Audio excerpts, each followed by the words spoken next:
Hey guys, Zach Storch here. So we have Season 3 of King of the Nerds underway right now, and I was wanting to try and do video recaps of all of the episodes.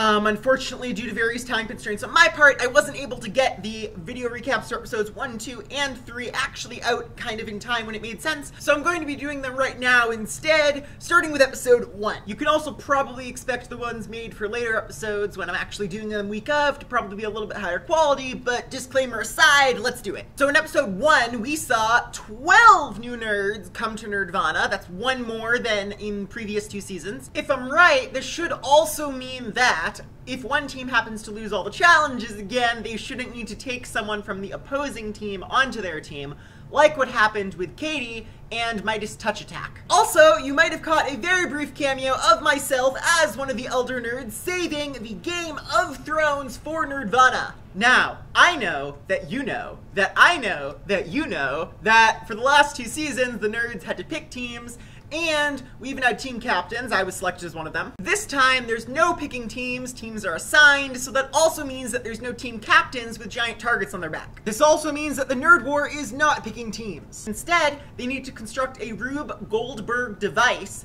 that will display their team name. The setup phase was mostly uneventful from what we saw in episode 1, except for when Ori was causing a little bit of difficulty amongst his team. He said one thing to a female contestant that he probably shouldn't have said. It was a bit of a rude comment about women in science, but I've met the guy. I know that he's a really good person. I also know that he doesn't really have that much of a filter, so he's fully aware it's not something you should have said, and I think things have been smoothed over amongst the cast pretty well by now. In the Nerd War, it's House Huluvu versus Team Smash, which has Ori on it.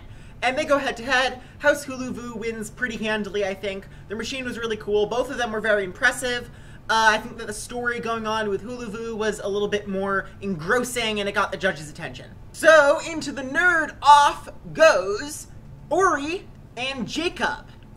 Jacob is voted in as sort of like a wild card, I guess, by Huluvu. Now, I'm not sure if that was actually the best strategic decision or not.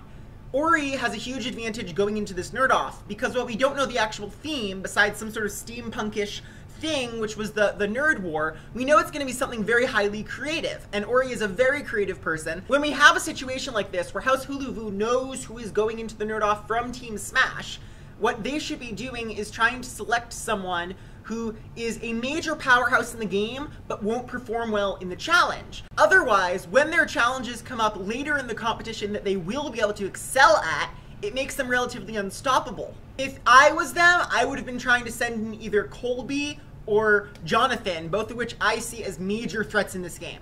Lo and behold, it turned out to be an anime challenge, and every time you get a quiz question right, you get to step forward and smash this model city, and you're wearing a monster suit. It looked really awesome. It looks like they were having a lot of fun. Ori is very up on his anime, and he was able to easily defeat Jacob in the Nerd-Off. So, that about does it for episode 1. I already actually did a pretty extensive episode 2 and a little bit more of episode 1 recap with cartermatt.com, so I'll put that link in the description if you want to check it out. It's pretty awesome. It was a great podcast, and I think you'll enjoy it very much. Stay tuned for more. Don't forget to be awesome, and victory for Sylvanas!